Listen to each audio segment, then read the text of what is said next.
Chicago has been losing an ally in the fight against global warming. Trees. The city council has unanimously approved an ordinance to create an urban forestry advisory board charged with strategically caring for Chicago's urban canopy. Advocates are calling it a big win for the city's trees. And joining us to discuss the current state of Chicago's urban forestry and more are Daniela Pereira. She is Vice President of Community Conservation at Open Lands, and Raed Mansour, Director for the Office of Innovation at the Chicago Department of Public Health. We appreciate each of you joining us. Daniela, let's start with you. Why does Chicago need an advisory board overseeing the city's tree population? You know, the formation of this board is a really crucial step in managing for climate change, for green infrastructure, for so many benefits that we actually receive from trees. And it's really unfortunate that over the last decade, we have reduced that from 19% of a tree canopy to 16% tree canopy. And that's, you know, we're more aligned with a desert city than we are with a grassland city, which should have at least a minimum canopy of 20%.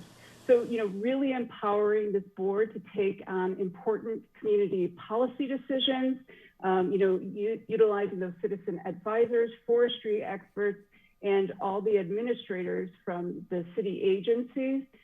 They will be able to come up with different policy solutions, potential work on best practices on working together, and then perhaps even looking for new and diverse funding to support their agencies and what we could do with the city of Chicago.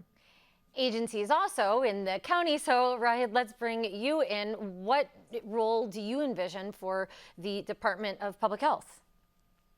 Well, we're very supportive of the new board, and we want to be available to assist in any way that accomplishes their mission. So one of the things that we were brought into the conversation with Open Lands, with the Nature Conservancy, and with the Chicago Region Trees Initiative is how do you bring in public health into the tree equity work that they've been long doing with the community. And so, you know, there's a natural intersection between health equity and tree equity. And I think that's where we started our conversation. And it developed into something just great relationships in how we can better address tree equity using a public health lens. And we'll get back to that in just a bit. But first, I want to get more into why we're focusing on this in the first place. You said that Chicago is down to 16%. I believe that's according to a survey by the Morton Arboretum. It should be 20%.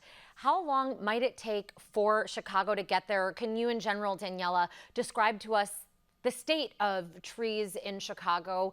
We know we've lost a lot to what? Emerald ash borer? Are there other reasons that we're seeing so many trees fall in Chicago? Well, right now there's limited protections for trees in general. So even healthy trees can be removed if, say that you have a water main replacement or even with lead service line replacements.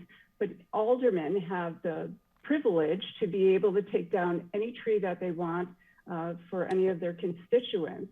And over the last 10 years, we have found more than 10,000 trees per year are removed, and this is like a net number, are removed from our streets. So this does not include the parks, this does not include school grounds, this does not include private property. And it's really hard to envision what 10,000 street trees look like, but to give you a really quick idea, if you have about 15 trees on a regular city block, you would have to remove all the trees from Howard Street in up north in Rogers Park, imagine Western, coming down Western, all the way to 95th Street in Beverly, and then coming up another 20 miles again to the north side.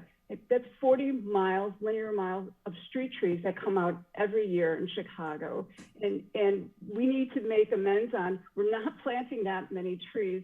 So how do we get to a positive number in making sure we're caring for these trees in the long term. Wow, that is quite a large swath. And Raed, we're seeing this more in certain parts of the city than others. You've done some research into tree equity. What are your findings? Well, it really depends on location, as Daniela pointed out, and you can look at it citywide. And you can look at it within the census tracts, even drilling down to that level, not zip code or just community area. And it really depends on the data you use. So, acquiring their tree data, the CRTI's LIDAR tree census data, and adding it to our public health measures, we started seeing correlations depending on how you weigh each one. And we found the strongest correlations with asthma, with social vulnerability, with economic hardship, with traffic, with particulate matter, with surface temperature, and flooding. So when you take all these variables together, now you can start getting a better picture of how we can better achieve tree equity and health equity together when we mix these variables into one platform. These data are available publicly, but in disparate places. You have them, some are in the Chicago Health Atlas, some are with NASA. So, I think it makes it easier for the community and for internal stakeholders and community organizations just to bring it all together on one platform.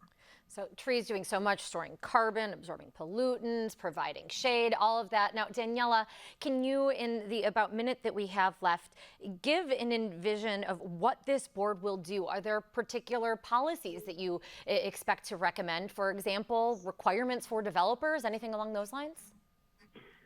Well, really coming to a point on valuation of trees that have to be removed during development.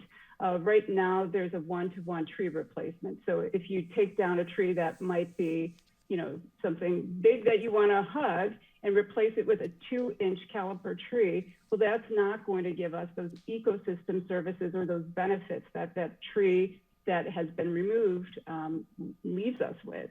And so coming up with a better methodology around how many trees do we actually need to plant when we're removing healthy live trees, because trees are an appreciating asset, and they're one of the only appreciating assets that we have in our city. And to think about removing those, that's millions and millions of dollars every year that we're losing in terms of a lot of those beneficial impacts that Raed had just mentioned. And this advisory board will certainly be tasked with fighting that mission for the trees. And on behalf of all of Chicago's residents, I'm afraid we're going to have to uproot, if you will, our discussion there.